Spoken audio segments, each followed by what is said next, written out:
Et sa vie est plutôt mal partie, même presque finie.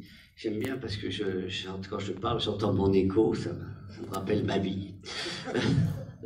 Non, voilà, c'est un personnage qui est plein de, comment dirais-je, plein d'espoir encore pour, voilà. Plein d'espoir. Fanny, même question. Oui, je dirais la même chose que Daniel. J'aime dans cette femme qu'elle non plus, elle renonce pas à l'amour, à l'intensité de l'amour, et qu'elle, voilà, jusqu'au bout, elle attend l'étincelle. Guillaume. Bonsoir.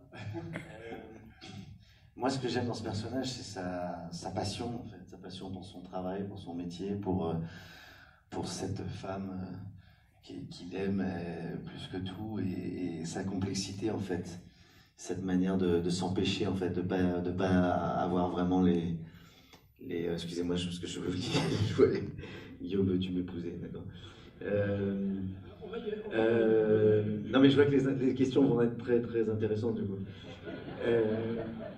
Donc voilà, non, c'est un personnage qui me plaît parce que c'est vrai que c'est aussi lui qui permet en fait de revivre en fait ce moment, ce metteur en scène qui remet ça en scène, et je trouve que c'est un rôle très très beau en fait. Et puis cette relation qu'il a avec le personnage de Daniel, en fait, cette filiation, et quelque part ce cadeau qui est de pouvoir à nouveau ici, lui qui lui a appris à être heureux, ben, tout d'un coup il peut lui rendre l'appareil et essayer de lui permettre à son tour d'être heureux, et ça, je trouve ça très très beau dans sa démarche. De rendre ce qu'on vous a donné. Exactement. Doria, même question. Qu'est-ce qui vous touche dans ce personnage? Moi, ce que j'aime dans mon personnage, c'est déjà qu'elle embrasse Daniel Auteuil et Guillaume Canet dans un même film. Et puis j'aime aussi que ce soit une actrice, parce que c'est quelque chose auquel je n'avais pas vraiment pensé en fait. Enfin, j'avais pas théorisé ou réfléchi à ça, mais le fait de jouer une actrice m'a permis de réfléchir à ce que c'est que d'en être une. Et c'était vachement cool en fait, parce que elle utilise des répliques qu'on lui écrit pour dire des choses d'elle. Et c'est vrai, je pense que n'importe quel acteur met de lui un peu dans chacun de ses rôles, hein. C'est pour ça qu'on aime certains acteurs. Et moi, je me suis aperçue que ça m'a permis de m'apercevoir que je mettais un peu de moi dans chacun de mes rôles et que j'aimais ça, le fait de mettre un peu de moi. Je sais pas, voilà.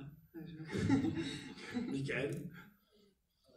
Moi, c'est un peu comme Daniel et Fanny. Je trouve que mon personnage, il ne renonce pas, mais pas à son histoire à lui, à leur histoire à eux. Et je trouve que quand on est un enfant, on ne renonce jamais à ce que nos parents continuent à s'aimer. Et donc, c'est ce qui me touchait le plus dans ce personnage. Et vous, Nicolas, qu'est-ce qui vous touche dans l'ensemble du film? Qu'est-ce qui vous touche le plus? Le plus? Non, si je peux pas répondre à ça, le plus. C'est trop, tout me touche, tous. Le fait qu'on soit tous là, le fait de les...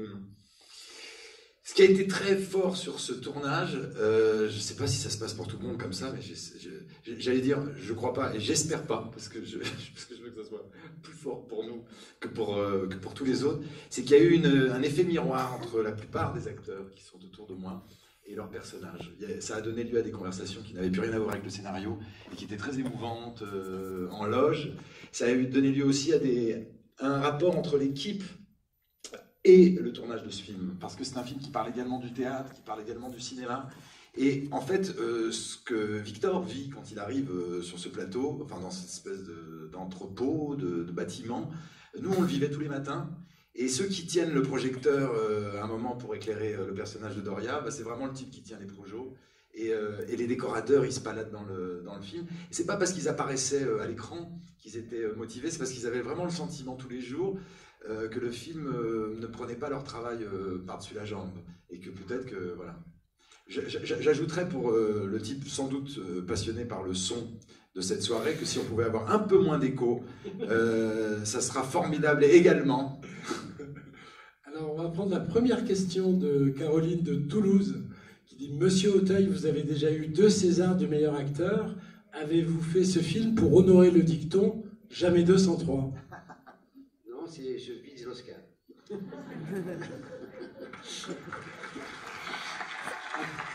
Après, une question pour Doria. Doria, veux-tu m'épouser? Je t'aime Oui. du Grand Journal en Marie-Cristal. Comme en Margot maintenant, c'est Vincent D. de Nantes. Écoute, Vincent, déjà, ça me touche beaucoup, au plus profond. Et Marie-Cristal, ça fait longtemps qu'elle n'est pas apparue sur la scène médiatique. Mais je sais pas, oui, je veux bien t'épouser, d'accord. Voilà. Vous venez Oui. de comprendre à quel point Doria Tillier est une femme facile. Facile. Il y a deux types de films intelligents, chiants et divertissants, débiles. Avec vos deux films, donc la question s'adresse à Nicolas, créez-vous la catégorie intelligent pas chiant. Juliette de Lille.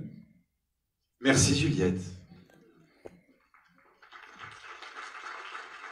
Grégory de Lyon. Non, ce qui est sûr, c'est que j'essaye en effet de m'engager dans la voie d'un cinéma qui fait fi des snobismes. Je suis très heureux d'avoir pu embrasser cette carrière entre guillemets tardivement. C'est-à-dire, je suis content de ne pas avoir fait un film à 25 ans.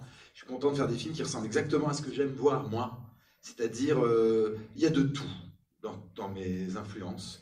Et y compris des films de divertissement américains, et aussi du Truffaut, et du Scola, et du Zemeckis, et du Spielberg. Je ne fais absolument pas de frontières. Ça ne veut pas dire que j'aime tout, ça veut dire que je trouve qu'il y a du talent dans des genres qu'on a tendance à opposer, et que j'aimerais contribuer à ce qu'on les réconcilie.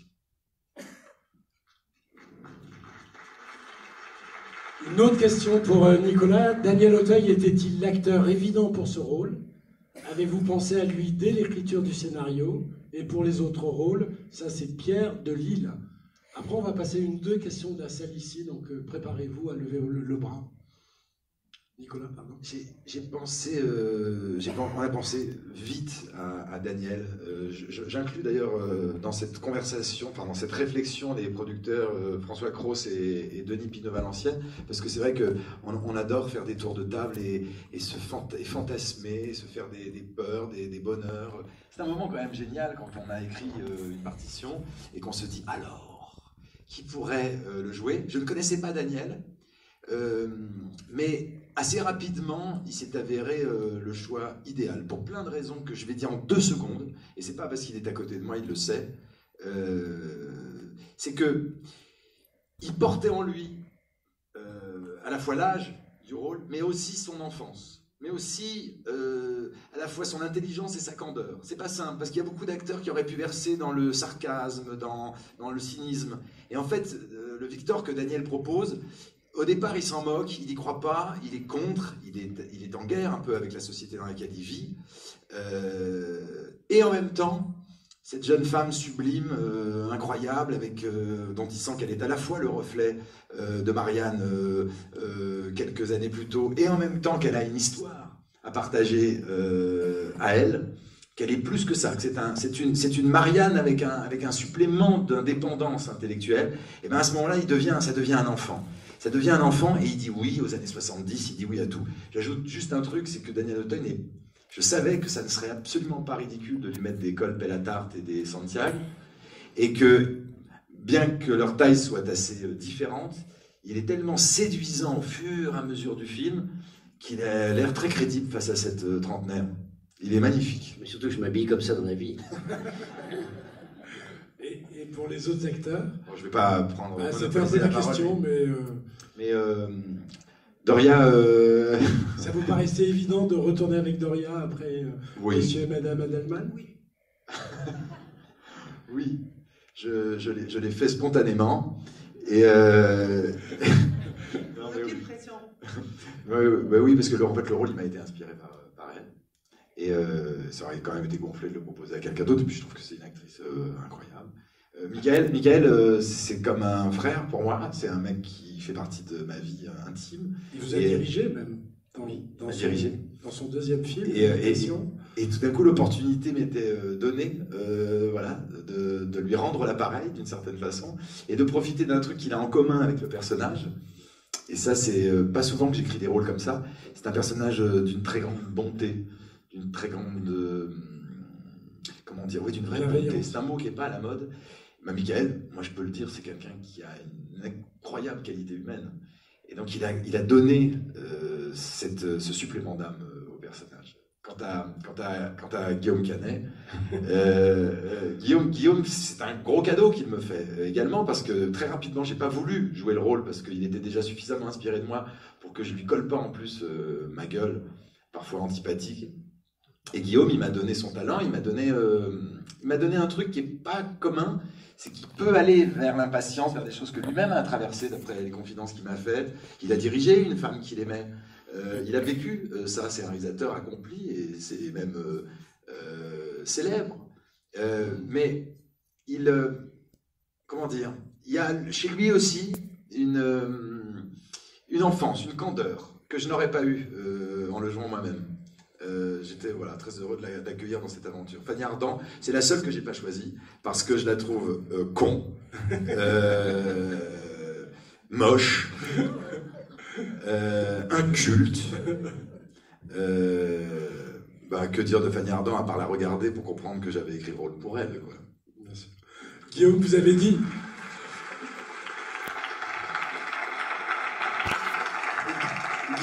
dit dans une interview que au départ ça vous faisait un peu peur parce que vous demandiez si vous alliez bien vous entendre avec Nicolas en disant on a un peu le même caractère, tout ça. Et finalement, oui. Apparemment, ça a l'air de s'être bien passé. Oui, parce que moi, je monte dans les tours assez rapidement. Et c'est vrai que je connaissais Nicolas sans vraiment le connaître. On s'était croisés plusieurs fois, mais j'avais peur. J'avais peur de me retrouver surtout dans cette situation de jouer l'amoureux de Doria, de me retrouver pas vraiment, un peu à sa place. Et du coup, j'avais peur, de me retrouver dans une situation délicate. Donc je lui ai parlé franchement et il m'a rassuré. Et il m'a très bien rassuré. Et en fait, j'ai passé un moment formidable. C'est un très très grand metteur en scène. Je dis pas ça parce qu'il est là parce qu'on est là devant vous et devant des caméras, mais je le pense sincèrement. En fait, il est brillant dans l'écriture, il est brillant en tant que metteur en scène, en tant que directeur d'acteur. Il a un souci vraiment du détail. Et quand on aime ce métier-là, fait de cette manière-là, c'est très très agréable d'avoir quelqu'un qui laisse rien au hasard. Et c'était très très agréable. Et je pense que je me suis même pas énervé une fois sur le tournage. C'est vrai. Et lui non plus d'ailleurs. Ça a été très très cool. En fait, je m'aperçois en vous regardant tous que vous avez dirigé des acteurs qui sont quasiment tous metteurs en scène. C'est vrai. Aussi. C'est vrai. C'est vrai. J'ai quelques films, réalisé quelques films, ouais, c'est vrai. En tout cas, c'est des gens, sur un plateau, c'est formidable. Et je ne dis pas que que les acteurs ne le sont pas habituellement, mais c'est vrai que c'est des gens... il y a un cadreur qui fait la gueule. Le caméraman qui se plaint qu'il n'arrive pas à mais depuis tout à l'heure, c'est très marrant. C'est chier ce film de merde qui marche pas, j'en ai ras le cul. Caméra de merde. C'est des individus, c'est des artistes, c'est des créateurs qui arrivent sur un plateau avec... comment dire, ils sont bien plus riches que leurs préoccupations quotidiennes. Fanny, par exemple, mais aussi bien Daniel que Guillaume, etc., que Doria, que Michael, Fanny, j'ai pas le souvenir d'avoir parlé de l'Asprise quand on changeait parfois la lumière ou quand on préparait le plan suivant. Elle t'emmène vers autre chose. Je pense que Fanny, par exemple, elle veut que chaque journée soit rare, mais en dehors même du travail. Ça va être l'observation d'une figurante ou une conversation sur un roman ou un poème qu'elle a envie de vous lire. C'est quelqu'un dont la vie doit rester poétique, doit rester littéraire. Et le fait qu'ils soient tous comme ça, c'est-à-dire riches de vécu, d'expérience, de réflexion, ça les a poussés aussi à s'exprimer, je crois, et à vouloir donner aux autres autre chose que leur voix, que leur regard. Alors justement, peut-être Fanny, une question pour vous, de Marc de Neufchâteau. Mademoiselle Ardant, je suis amoureux de vous. Dans ce film, vous êtes la quintessence de vous. Seriez-vous prête à vivre avec moi à Neufchâteau? C'est pas avec moi, c'est avec Marc de Neufchâteau. C'est où? Je ne sais pas où c'est Neufchâteau. Ah, voilà. C'est le moment où on est quand même des petits connards de Parisiens. On est censé être dans Non, 235 salles et le mec sait pas où est Neufchâteau. Voilà. On peut être du Moi j'avais dit Midi, il faut prendre Patrick Sébastien et on a on peut voulu être prendre du Jean-Pierre Midi, Lavoignat, pas journaliste connaître de Neufchâteau. mérite. Moi, Est-ce je qu'il y a une dirais, question dans la Et salle? le café de Flore, tu sais où c'est, hein? Une question là, à Nice, donc. Levez-vous, on va vous apporter un micro, si on ne vous l'a pas donné déjà. Bonjour, en tout cas je vous remercie, c'est vraiment un film extra. J'en ai pleuré à la fin parce que c'est vraiment très émouvant. Et je voudrais savoir comment vous est venu le scénario, quoi, de réaliser un film comme ça, quoi. C'est vraiment extraordinaire, quoi, de pouvoir revivre une vie. Et on se demande après, si nous, personnellement, qu'est-ce qu'on aimerait revivre dans notre vie, quoi. Et ben vous par exemple. Je sais pas, j'étais en train de réfléchir pendant le film. À la fin de ma réponse de 3/4 d'heure, vous pourrez nous dire ce que vous... c'est parti de lui, pas de lui, de Victor, mais désormais c'est lui, toute la vie. De cette idée de Victor qui est à la fois mon père, qui est à la fois moi, qui est à la fois des amis, qui est à la fois des gens que je croise, et qui sont pas, comment dire, dans le refus de la modernité, mais qui sont un peu perdus, qui sont un peu déstabilisés, qui sont comme... fatigué et exsangue un peu de cette espèce de révolution technologique, de ce changement de logiciel un peu politique, tout. Et je connais des gens pourtant qui sont pour le progrès, qui sont du côté de la jeunesse et qui me font l'aveu depuis des années de waouh, ça va vite là, je sais plus, je sais pas. Et ce vertige-là, j'avais envie de le filmer, j'avais envie de replonger une sorte de père, de moi, de plein de choses, à un moment plus doux, plus flatteur, plus gratifiant. J'avais envie de rendre Victor heureux. Peut-être j'avais envie de rendre mon père heureux. Peut-être que j'avais envie de rendre des gens qui peuvent ressentir ça un peu plus... leur donner un peu d'espoir. Voilà. Et à partir de là, j'ai fini par inventer, parce que des idées sont parfois plus généreuses que d'autres, et il fallait le replonger dans ces années-là. Mais encore une fois, c'est pas un film qui dit c'était mieux avant, c'est un film qui dit c'est dur en ce moment, c'est dur maintenant. C'est plus compliqué, quoi. Et puis, il est amoureux, non pas des années 70, il est amoureux d'elle. Il est amoureux de lui-même, il est amoureux de sa jeunesse. Et ça, si j'avais écrit le film dans les années 80, j'aurais fait l'apologie des années 20. Hein. C'est arithmétique presque, ce qui nous a plongé dans les années 70. Et c'est greffé à ça, qui pouvait le faire partir là-bas. Et Victor est né. Et Victor, c'est un garçon un peu comme l'étaient certains cinéastes qui ne sait pas faire la différence entre l'actrice et sa femme, qui a tendance à vivre dans la fiction. Et puis Doria, et puis Michael, et puis tout ça, c'est emboîté, si je puis dire. Et ça m'a paru harmonieux.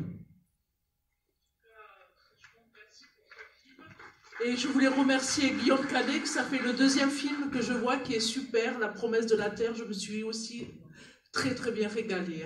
Merci. Merci.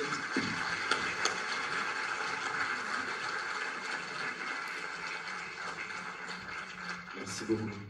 Coralie, depuis Anglais, dit simplement « Pas de questions, juste un grand moment de bonheur, beaucoup de tendresse et d'émotion. » Une question pour Daniel Auteuil, mais qui n'est pas signée, anonyme. Alors, 2019 ou 1974 ? Ah, mais je sais qui c'est. Non, pas du tout. 2019. Le beau temps, c'est maintenant, et laissez-nous twister. Fanny Ardant, ce n'est pas votre premier film avec Monsieur Auteuil. Comment se sont passées vos retrouvailles? Merci. Jeanne de Lille. On s'était connus avec Daniel sur un film de Michel Deville, mais on ne se parlait pas. Le paltoquet, si. Il y avait Un petit peu quand même. Il y avait une scène où il venait vous dire « Je vous aime » et vous lui répondiez « Voyez déjà les lieux communs ». C'est pas Patrick Sébastien qui t'aurait dit ça. Merci Guillaume. Non, et moi, ça a toujours fait partie d'un grand désir de jouer avec Daniel. Et voilà, c'est arrivé. Daniel? Fanny dit qu'on ne se parlait pas beaucoup. C'est vrai qu'on ne se parlait pas beaucoup. J'aurais adoré lui parler plus, mais j'étais très, très timide et elle m'impressionnait déjà. À un moment donné, on a eu une scène très difficile où je devais lui caresser le bas du dos et j'étais vraiment très très mal à l'aise et je vais la voir et je lui dis Fanny, comment je vais faire? Elle me dit Daniel, faites comme si j'étais un tapis brosse. Mais je n'ai jamais pu prendre Fanny pour un tapis brosse. Question de Jean-Baptiste Langlois de la Ferté-Massé. Est-ce qu'il a été difficile de recréer un studio dans un studio? Quelle merveille! C'est pas difficile que je retiendrai. C'est excitant, c'est passionnant. C'est tous les jours une réjouissance. Parce que, oui, c'est-à-dire que c'est les moments, en effet, un petit peu jouissifs pour les gens qui font le métier que je fais là. Où on se prend, non pas pour Dieu, mais en tout cas, on se prend pour le petit Dieu de son univers à soi. Et donc, on est dans ses fantasmes, dans son imaginaire, et ce café, c'est pour beaucoup la reproduction d'un café dans lequel j'avais mes habitudes quelque part. L'hôtel, voilà, on utilise ses souvenirs et on fait de la fiction avec ses souvenirs personnels. Ce qui a été plus compliqué, c'est pour mes producteurs de payer la note. Parce que, en fait, voilà, c'était très important ces décors, parce que ces décors, ils sont à l'image du propos du film, c'est-à-dire qu'ils sont inachevés. Je voulais un peu comme dans le théâtre, parce que finalement c'est un hommage au théâtre aussi. Victor, il y croit par la force du cœur, par le désir de son imagination, par le désir. Mais il n'y croit pas parce que c'est bien fait. Antoine n'a pas eu le temps, ni les moyens, ni même l'envie peut-être, d'achever. On n'est pas dans Black Mirror ou dans un film technologique. J'ai pas très envie. Elle n'est pas très envie. Et donc, on voit très bien ce qui se passe au-dessus. Et donc, nous, on vivait pareil dans cette illusion. Et l'illusion, elle fonctionne quand on a envie d'y croire, un peu comme quand tu mets deux chaises sur un plateau et qu'on te dit c'est Roméo et Juliette. Pourquoi n'avoir jamais fait rencontrer le personnage de Guillaume Canet avec celui de Daniel Auteuil? Question de Samuel de Rennes. Parce que j'aimais beaucoup l'idée que la pudeur du personnage d'Antoine, qui est joué par Guillaume, le laisse dans la coulisse pour ne pas justement détruire l'illusion dont je parlais. À partir du moment où le créateur vient au-devant du sujet, c'est comme réveiller un somnambule. Ça manquait d'élégance. Donc je ne les confronte qu'à un moment, par l'oreillette, par la voix, par les mots, par la poésie en fait. Je suis chiant. Adeline de Reims, je tenais juste à dire à Doria Tillier qu'elle est devenue mon actrice préférée depuis Monsieur et Madame Adelman, une grande actrice. Merci. Mais elle a vu beaucoup de films ou pas? Comment dire ça? Elle a vu beaucoup de films pour dire ça? Merci. Du coup, je dois aussi remercier Nicolas. Merci. En quoi vous diriez qu'il a le plus changé entre les deux films? S'il a changé? Oui, il a changé. Je pense que le premier film, une première fois, c'est toujours très stressant. Enfin, non pas que les autres fois, on ne soit pas un peu angoissé, mais quand même, il avait gagné en assurance. Et puis moi aussi, en plus, dans notre rapport. Donc, c'était beaucoup plus détendu pour tout le monde. Enfin, le premier, c'était génial, hein, parce qu'on a beaucoup dit parfois, c'était un peu tendu, mais c'était quand même génial déjà. Mais là, c'était plus apaisé. C'était plus apaisé. C'était vraiment heureux. Voilà. Mademoiselle Ardan, est-ce que les œufs au sucre, c'est vraiment bon? J'en veux, Alexis de Strasbourg. Pas mal, pas mal. Vous en avez vraiment mangé? Oui, des bouchées. Moi, j'en ai mangé aussi. La fille qui va à tout prix garder le micro. Moi aussi, j'ai goûté. Et d'une part, franchement, c'est bon, hein. On devrait l'inventer en dessert. C'est super bon. Mais aussi, le truc, parfois, c'est pas seulement le goût de ce qu'on nous fait manger dans une scène, mais c'est la quantité. Parce que dans la scène, on en prend 2 bouchées, mais quand on le tourne, pour peu qu'on fasse 10 prises, si on en prend 2 bouchées, ça fait 20 bouchées. C'est vrai. C'est ça qui est difficile, parfois. Mais bon, ça va. Bravo, une idée géniale, des actrices et des acteurs éblouissants, un film bluffant. Merci, monsieur Bedos. Xavier de Toulouse. Une autre question dans la salle à Nice? Monsieur au premier rang. Oui, c'est Jean-Louis de Nice. Tout d'abord, merci pour ce très très bon moment que vous nous avez offert, parce que vraiment ce film est éblouissant, de par toutes les performances, aussi bien de Guillaume, etc. Et puis, surtout, monsieur Bedos, j'aimais beaucoup votre père, j'aime toujours votre père, mais je vous ai découvert par la qualité de votre scénario, de votre écriture. Parce que j'ai entre autres un ami, et peut-être beaucoup de personnes ne le savent pas, vous avez écrit aussi des pièces de théâtre, une pièce de théâtre qui s'appelle Promenade de santé. Et j'ai un ami qui joue dans cette pièce, et j'ai vu cette pièce plusieurs fois. Et c'est quand on voit les choses plusieurs fois qu'on apprécie le texte. Et là, pour le film, je vais faire exactement la même chose. Je vais venir le voir plusieurs fois, parce que ça va vite. Il y a beaucoup de choses, et c'est tellement, tellement beau. Voilà. C'est un simple constat, je voulais vous remercier. Je vous remercie beaucoup.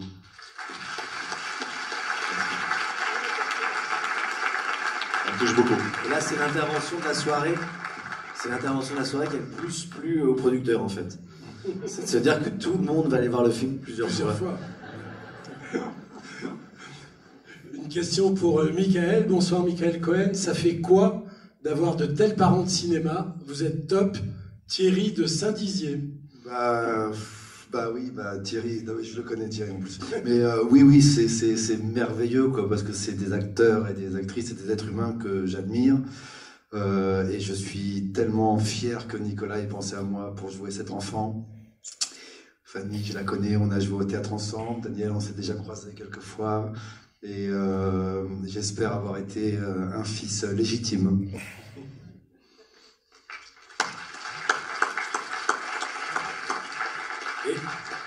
C'est plus facile de diriger Nicolas Bedos ou d'être dirigé par Nicolas Bedos? Les deux sont passionnants. Moi, dans mon film, quand je l'ai mis en scène, Nicolas, j'avais envie qu'il soit fier de moi en tant que réalisateur, et puis moi, j'avais envie qu'il soit fier de moi en tant qu'acteur. Et quand j'ai vu La Belle Époque, j'étais, moi, tellement fier de lui, parce que ce qu'il a accompli sur cet écran est tellement dingue. Je savais qu'il avait ça en lui, mais je ne pensais pas que ça viendrait si vite. Et là, c'est là.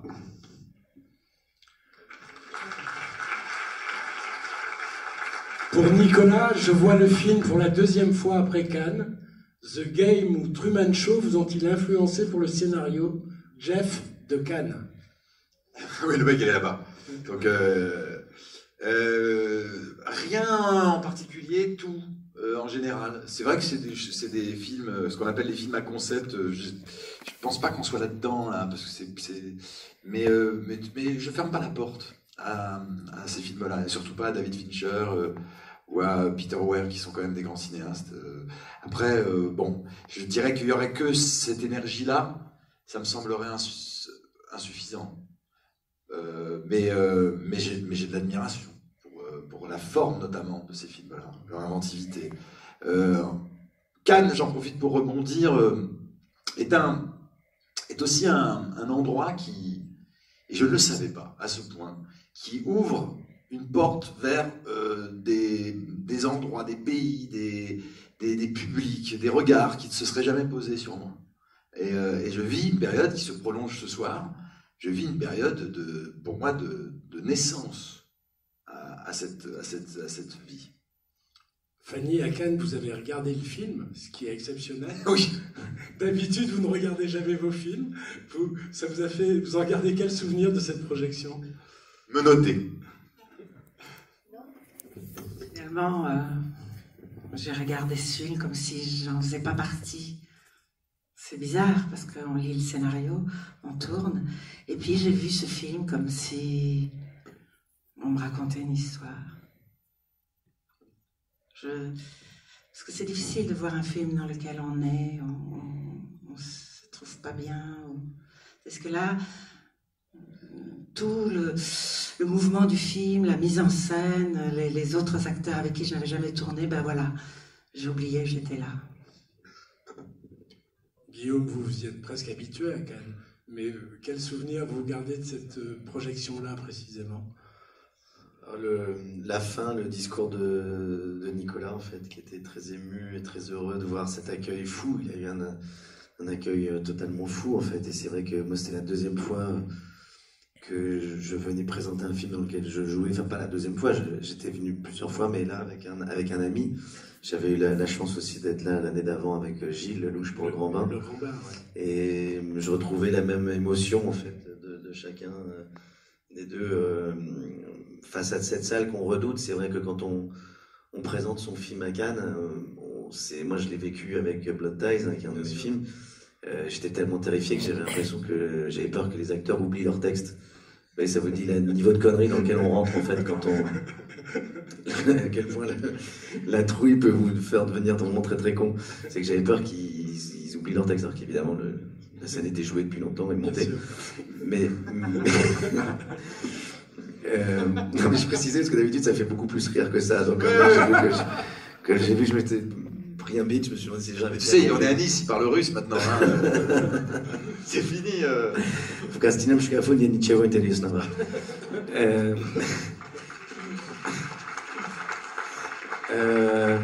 Donc du coup, je sais que c'est une salle qui peut quand même terrifier. Et là, de voir cet accueil-là, je sais que c'était pour eux qu'ils avaient conquis, en fait, et que Nicolas avait ce soir-là totalement conquis la salle par son film, et que j'étais extrêmement fier et heureux pour lui. Heureux sur un plateau comme à une avant-première. C'est tellement de travail, tellement d'heures de boulot, d'investissement, que quand il y a des moments comme ça, d'enthousiasme, de joie, c'est fabuleux à partager et à voir. Alors justement, on vous pose une question où on vous demande si le fait de jouer, de mettre en scène dans le film, puisque vous mettez en scène les rêves des gens, mettre en scène quand on est réalisateur, est-ce que c'est jouissif? Non, jouissif pour le public. Est-ce que c'est jouissif pour vous, si j'interprète la question? Patrick de Saint-Omer. Alors, oui, c'est très, très... moi, j'étais très excité par cette idée de jouer ce metteur en scène passionné qui peut avoir une certaine implication, enfin, en tout cas, qui peut aider, comme je disais tout à l'heure, le personnage de Daniel à essayer de retrouver un certain bonheur et un certain épanouissement et une passion, en fait, et de revivre ces moments-là. Et c'est vrai que j'ai eu des séquences assez truculentes à jouer, comme la scène où j'insulte Doria. Il paraît qu'il y a une part d'improvisation. Ouais. C'est la scène d'impro du film, parce que c'est pas du tout mon truc. Et là, Guillaume, il a bien fait. Il était très inspiré. Ouais. Je sais pas. C'était des années de retenue, en fait. C'est ça. Des années de frustration où là, tout d'un coup, j'ai pu... On a enlevé le passage où il la brutalise physiquement. Non, mais c'est vrai que c'est une scène, pour le coup, qui est improbable. Enfin, moi, je sais que je pourrais jamais m'énerver comme ça sur un plateau. Ouais. Non, c'est vrai. Mais non, c'est vrai. Avec une actrice, en tout cas. Mais non, je plaisante. Non, mais là, c'est vrai que c'était un lâchage total. Et c'était. J'ai rarement, c'est vrai que en sortant de la scène, j'étais Nicolas, ça fait un bien fou. C'est vrai que c'était quand même très, très agréable. Nicolas, est-ce facile de diriger Doria et Guillaume, que vous connaissez si bien, et pour eux surtout, Estelle de Lyon? Facile. Guillaume était beaucoup plus anxieux sur ce sujet. Il en a parlé tout à l'heure que Doria et moi. Moi je travaille. Et même ce dans quoi j'aurais pu glisser un semblant de, je sais pas moi, de perversité ou de jalousie ou de tout ça n'existe pas sur un plateau. Non, il m'est même arrivé de l'encourager à l'embrasser fougueusement. Et je n'en tirais pas un plaisir personnel inavouable. Non, loin de là. Et puis voilà. Nous, oui. Moi, oui. Une suite était envisagée. Et c'est là qu'on voit le vrai visage, à ce moment-là. Une suite est-elle envisagée avec Fanny ou Guillaume, qui eux aussi remontent le temps? Stéphane de Strasbourg. Je crois pas, non. Non, j'ai même pas pensé. La belle époque 2. Non, parce que depuis que j'ai vu la suite des Petits Mouchoirs, j'ai compris qu'il fallait arrêter. Non, je rigole.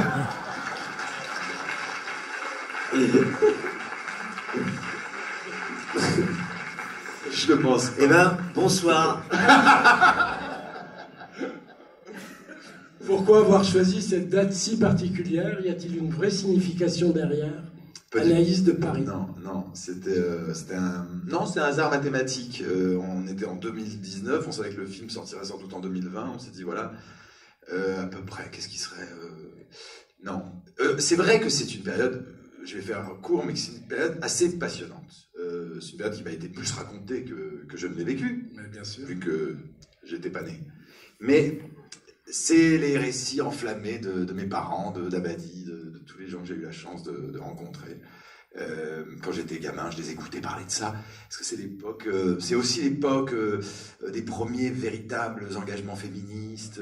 C'est l'époque, voilà, de l'affirmation des femmes, l'époque de la réflexion sur l'amour, sur la liberté sexuelle. En fait, je voulais vraiment le renvoyer dans une époque plus rock'n'roll que la nôtre. C'est pas un vieux con qui regrette un temps plus sage, c'est un jeune homme qui se sent plus engagé finalement dans notre quotidien contemporain que dans ces époques-là. Il a envie de jouer, Victor, et ça se voit dans l'œil luisant de Daniel au café. Il revit, il veut danser, il veut baiser, il veut fumer, il veut boire, il veut tout ça. Pourquoi je m'excite là en disant tout ça moi-même? Je sais pas. Bon, hein, et oh, on parle beaucoup, non? Oui. Il y a une autre question dans la salle ici? Voilà. Là-bas, puis après là-haut. Bonsoir. 257 salles. Déjà, je voudrais vous remercier tous. Vous avez été vraiment magnifiques. J'ai passé un très bon moment. Guillaume et Doria, vous êtes un couple mythique. Merci. Vous vous battez contre vos démons pour finir ensemble. C'est vraiment splendide. Michael, merci. Cet enfant qui est bafoué par son père et qui se bat pour rassembler ses parents. Fanny, que dire? Vous êtes sublime, vous avez toujours été sublime et vous nous donnez tellement. Et Monsieur Auteuil. Alors, Monsieur Auteuil, excusez-moi si l'émotion, vous êtes mon premier film. Le premier film que je suis allée voir au cinéma avec mes parents. C'était Jean de Florette, Manon des Sources. Et vous rencontrez ce soir. Et avec cette période, 1974.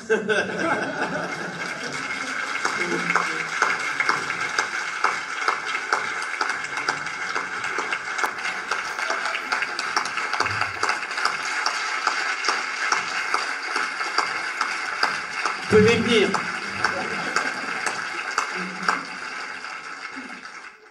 Je vous remercie pour toute cette carrière et Monsieur Bedos. Vous êtes en plus dans la période 74, dans presque mon année de naissance, et pouvoir rassembler tout ça et nous avoir donné tout ça. Merci. Merci. Il y avait une autre question. Là-bas, à gauche.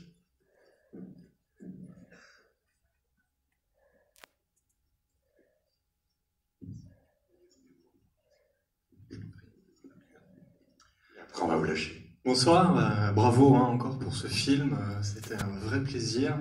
Moi j'ai une question plutôt sur la fin, sur justement est-ce qu'il faut le voir avec un peu d'espoir, justement, vous en parliez. Est-ce que justement cette recomposition possible entre Daniel Auteuil et donc Fanny Ardant, est-ce que y a un espoir possible, où on sent peut-être que ça pourrait être une sorte de prise de conscience que ça va être autre chose à présent, peut-être pas comme ils l'ont fantasmé et comme ils l'ont vécu, mais une autre phase. Vous savez, je fais des films pour me faire croire à un avenir meilleur. Je me fais du bien un peu en écrivant, et donc je ne sais pas, mais je me plais à croire qu'il va y avoir va y avoir à nouveau quelques valses, mais je ne sais pas. Je ne sais pas, et moi j'ai ma petite idée, plutôt, pour être plus exact, mais je sais que c'est pas celle de tout le monde, et parfois celle des autres me séduit davantage que la mienne. Et donc voilà, il ne s'agit pas de beauté en touche, mais tout est dit. Il a un regard qui part vers tout d'un coup cette jeune femme qui réapparaît, mais il a en même temps été bouleversé par l'aveu de lucidité, en tout cas, si ce n'est de pardon, du moins de conscience un peu de la douleur qu'elle a pu porter en elle de sa femme. Et je crois que voilà, il a le cœur très ouvert. Après, je sais pas, oui, je sais. Il est certain que je n'allais pas finir le film par une fin trop sécurisante, parce que la vie ne l'est pas. Et c'est ça qui est beau aussi dans la vie, je pense, c'est de ne pas savoir. Parce que j'adore le regard de Daniel dans cette scène à la fin, quand je sens qu'il a un peu peur quand même aussi. On sent une certaine inquiétude finalement à se demander si ça va marcher, enfin si vraiment c'est aussi simple que ça en fait. Et ce que joue Fanny aussi est formidable. Ils savent tous les deux qu'ils savent pas en fait. Et je pense que c'est ce qu'il y a de très beau aussi dans le film, c'est que des fois on croit savoir et ça nous heurte, ça nous blesse. Et en fait c'est le fait à nouveau de ne pas savoir de quoi va être fait le lendemain. C'est ça qui est excitant en fait. Même dans le regard de Fanny, c'est comme ça que je l'interprète, et je les trouve tous les deux. Ça a été une scène, vous savez, il n'y en a pas souvent l'occasion, parce que parfois on peut se figurer qu'un tournage, je rebondis sur ce que dit Guillaume, on peut se figurer qu'un tournage est un moment de réjouissance permanent, pas du tout. Il y a quelque chose de très pénible parfois, on colorie parfois des dessins qu'on a préparés en amont, et la magie n'est pas toujours là. On est heureux pour une minute, une seconde. Là, cette scène finale, j'étais au théâtre, j'étais au cinéma moi-même, on était tous en larmes derrière le combo. C'est pas classique, parce que le chef opérateur, la script, tout ça, c'est pas des gens qui éclatent en sanglots volontiers. Ça fait des mois qu'ils sont là, on en aura fait boire, ils en ont vu d'autres. Et là on était totalement conscients de vivre un moment à part, un moment rare de deux acteurs qui s'estiment, qui se regardent et qui projettent. J'imagine, je ne veux même pas le savoir, je n'ai même pas posé la question, mais beaucoup de choses de même. C'était très fort. Et dans le regard de Fanny à ce moment-là, j'ai l'impression qu'elle sait qu'elle n'est pas forcément, qu'elle est peut-être allée définitivement trop loin. En tout cas, c'est comme ça parfois que je l'interprète. Elle se dit peut-être que c'est irrattrapable, mais merde, il y a quelque chose de l'ordre du dernier sursaut, de l'appel au dernier sursaut, qui est formidablement bouleversant pour moi. J'ai fait 2 prises. Dernière question dans la salle.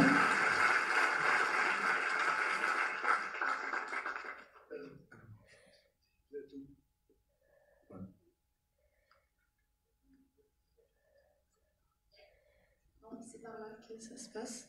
Non, ici, là, en bas. Alors. Bonsoir. Merci. Alors déjà, je voulais vous dire merci. C'est un film merveilleux. Et moi, je voulais revenir sur la première partie du film, avec le personnage de Victor qui regarde cette série sur un écran. Et vous, je voulais savoir par rapport à cette société qui avance entre guillemets, est-ce que vous, en tant que réalisateur, maintenant vous êtes assez optimiste pour cette future société, cette future génération, ou vous êtes en mode putain c'était mieux avant, voilà c'est dommage, mais est-ce que vous êtes quand même optimiste pour ce qui va se passer plus tard? Là on est quand même en 2020, est-ce que... Je suis pas optimiste, je suis pas pessimiste, je suis dedans. Je suis dedans, j'ai regardé 3 fois mon portable alors que je suis avec vous, je suis dedans, c'est la mienne, cette génération, désormais. Mais je ne peux que constater mon désarroi parfois, et celui des gens que j'aime. Parce que le début était quand même assez pessimiste dans le sens, les écrans, réalité virtuelle, ouais, mais en même temps, il y a des choses qui me... En même temps, je vis des moments jubilatoires parfois devant Netflix. Devant certains films et ça, et heureusement que ça existe aujourd'hui, parce que bon, je mentirais si je disais que j'y tire pas, même en tant que metteur en scène. J'apprends des choses sur la narration, il y a une vivacité, il y a une intelligence, c'est très très bien structuré parfois, c'est passionnant. Mais oui, je suis à cheval entre l'ancien monde et le nouveau. C'est pour ça que j'ai fait ce film-là sans doute. Je suis né dans un monde où on attendait sur un banc quelqu'un qui était en retard et on rentrait en courant chez soi pour écouter sur le répondeur ce qui s'était dit. Je suis né dans un monde où on achetait l'officiel et le Pariscope et où on écrivait des lettres d'amour qu'on allait poster et voilà. Je suis né dans un monde où il y avait des libraires, des kiosquiers, et où on connaissait tous à peu près les mêmes émissions de télé, les mêmes. Donc je suis totalement effaré par celui qui est arrivé et qui m'a fait connaître d'ailleurs, parce que moi c'est mes chroniques sur internet, tout ça qui ont fait que j'ai un petit prénom. Donc je suis totalement coupé en deux. Je pense que parfois on fait des films pour dire tout simplement quelque chose qui est un constat inéluctable, mais pour le vivre mieux ensemble. Ce film, il dit pas « retournons tous fumer des gitanes dans les années 70 », ça serait totalement débile. En revanche, il dit on est tous un peu paumés, non voilà. Et je trouve que déjà, quand je lis un roman sur un chagrin d'amour, il n'est pas en train de régler mon chagrin d'amour, mais je me sens moins seul. Ah, ok. Et je voulais juste aussi remercier des actrices comme Fanny ou comme Doria. J'espère et je veux plus tard aussi être comédienne et vous m'avez beaucoup inspiré ce soir, c'était très beau ce que vous avez fait, vous êtes des actrices vraiment formidables, merci beaucoup. Merci. Une dernière question là-haut. Ah pardon, c'est vous qui l'avez, donc allez-y. On sera là-haut. Moi personnellement en fait j'étais très loin d'être un projet en 74, donc j'ai vécu le film différemment, mais je pense que comme un petit peu itinéraire d'un enfant gâté, quand je le reverrai plus tard, je le vivrai encore d'une autre manière. Donc, je suis désolée, j'ai pas de questions, mais je voulais juste dire que vous êtes tous très beaux. Doria et Fanny, vous êtes magnifiques. À travers Daniel, j'ai vu mes grands-pères tout le long, j'ai pleuré tout le long. C'était juste trop beau et je suis désolée. Mais voilà. Non, mais... J'ai dit qu'il y avait une question de trop. Ça fait 10 minutes que je te dis. Je suis désolée, mais voilà, je voulais juste vous remercier vraiment du... Vraiment. Merci.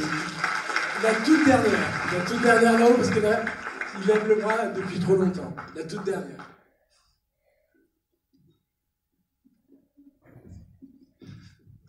Bonsoir, merci beaucoup et chapeau pour le film.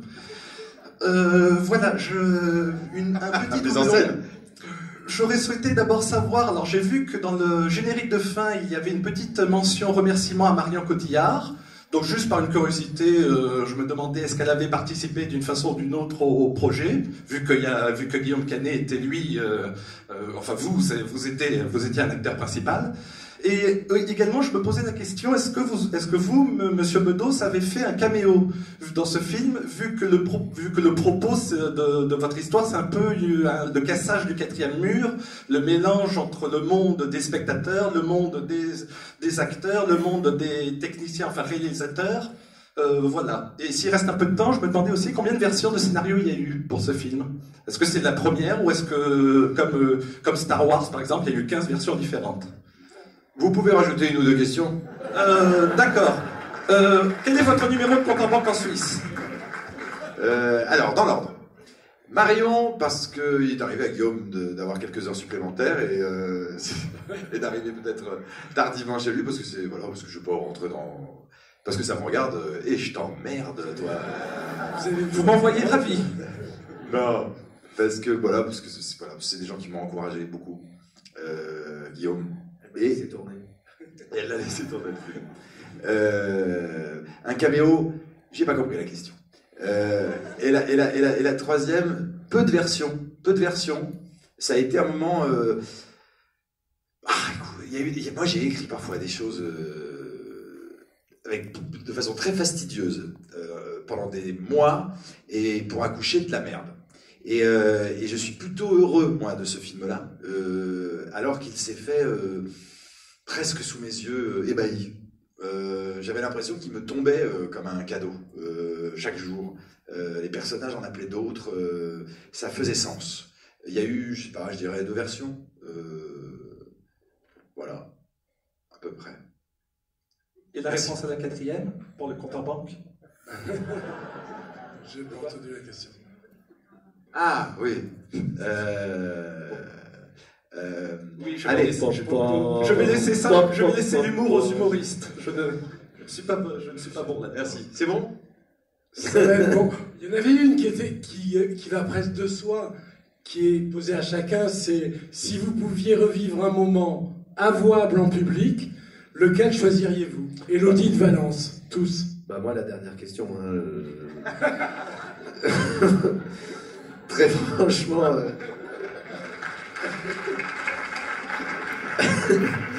Non, sans offense, c'était un joke. Donc je réponds moi en premier. Oui. C'est difficile. C'est difficile de Tu attendais à celle-là en même temps. Ouais, bah oui, on me la pose souvent, mais non, mais c'est très étrange parce que j'arrive jamais à répondre à cette question en fait, donc ça me pose un vrai problème en même temps. Parce que je me dis que, parce qu'à chaque fois que j'ai des idées, je veux en parler, c'est toujours des trucs un peu glauques, quoi. Donc, non, je vais essayer de trouver quelque chose de plus joyeux. Non, je sais pas, peut-être des périodes de mon enfance, d'insouciance. Voilà, de sentiments d'inconscience totale, d'insouciance qui sont très très agréables. Sinon, je me serais bien aussi téléporté dans une période de l'occupation.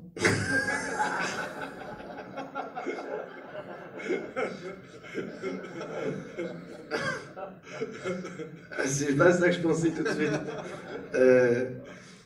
Non, en fait, je me suis rendu compte en fait que, en voyant la série Versailles, que Louis XIV, c'était pas mal. Ouais. Louis XIV, ça faisait pas chier. Non, mais qu'en fait, j'étais assez fasciné par cette époque. La cour, tout ça. La cour où il pissait derrière les rideaux, tout ça, où il y avait un truc... Enfin, quand il pissait... Mais tu peux le faire, hein, tu peux le faire à n'importe quel moment. T'as pas besoin de retourner dans les Il n'y a pas des rideaux ici? Non, mais il y avait un truc par rapport même on en parlait tout à l'heure, on en parlait, mais même par rapport au verbe, à la manière de s'exprimer, au langage. C'est un... Tout le monde se dit, oh là là, l'époque de merde. C'était vraiment des rêves de merde. Non, je sais pas. Non, pour être très très sincère, alors je vais plomber la truc, mais c'est pas grave, parce que pour moi, c'est la réaction la plus importante. C'est que j'ai eu un rapport très particulier avec mon grand-père. Et en fait, on m'a expliqué que 8 ans plus tard, pourquoi il avait été comme ça toute mon enfance, le jour de sa mort. Et en fait, j'aurais aimé revivre cette période-là en sachant ce qu'on m'avait expliqué le jour de sa mort. Voilà. Merci. Je sais pas ce que Fanny, même question. S'il y a un moment que vous aimeriez revivre. La question, c'était quel jour on voudrait revivre? Pas quel jour, quel moment, mais si vous avez le jour, c'est encore mieux. Oui, les grandes vacances de 1983. D'accord. Merci Fanny. Nicolas? Je sais pas, je réponds beaucoup dans le film. Je voulais juste dire un truc, c'est que les souvenirs, en fait, on veut les revivre parce qu'aussi, le souvenir est toujours supérieur à finalement à ce qu'on a vécu sur le moment. Parce que sur le moment, il était gorgé d'anxiété et il ne se savait pas bon souvenir à venir, si je puis m'exprimer ainsi. Et donc on a parfois envie de revivre d'effets de la peur qui habitait un premier dîner, une première rencontre, un premier regard, etc. Ce moment-là qui serait habité par l'incertitude de ce qui s'est finalement passé. Je ne sais pas si c'est clair. Donc en fait, j'aimerais retourner dans le passé, mais en connaissant l'avenir, évidemment. Et auquel cas, je retournerai sans doute à quelques Noëls qui, sur le moment, m'ont paru interminables ou un peu glauques, mais où les membres de ma famille, pour la plupart, se portaient bien.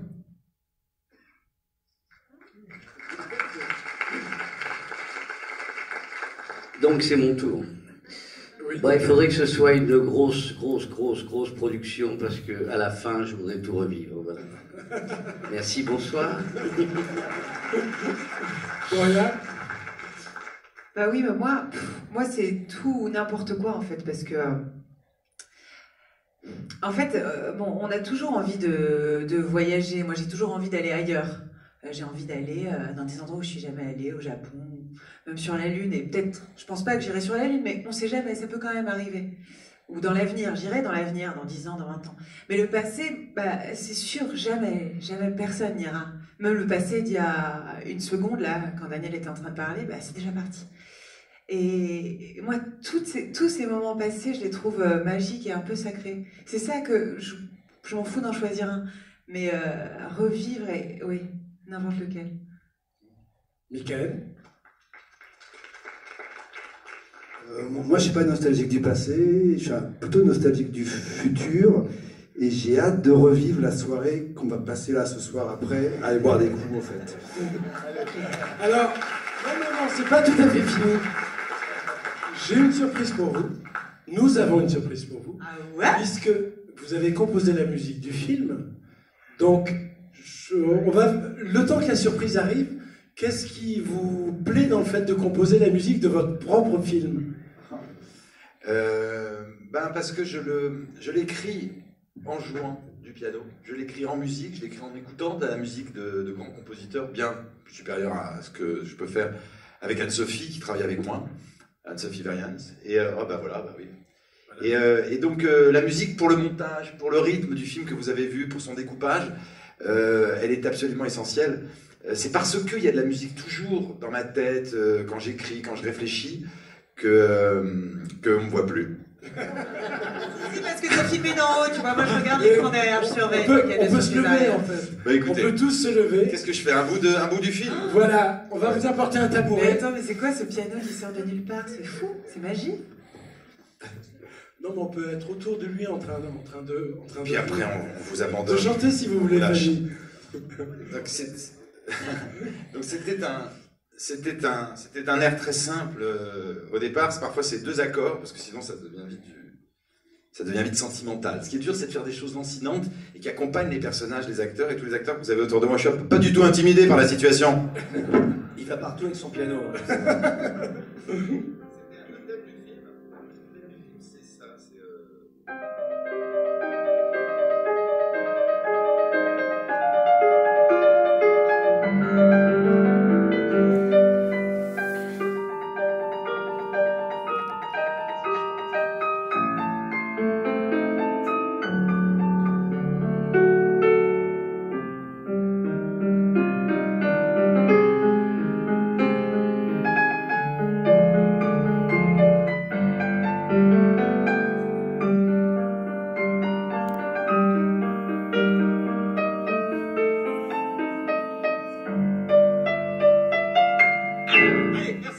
Mesdames et messieurs, Nicolas Bedos, Guillaume Canet, Fanny Ardant, Doria Tillier, Daniel Auteuil, Michael Cohen.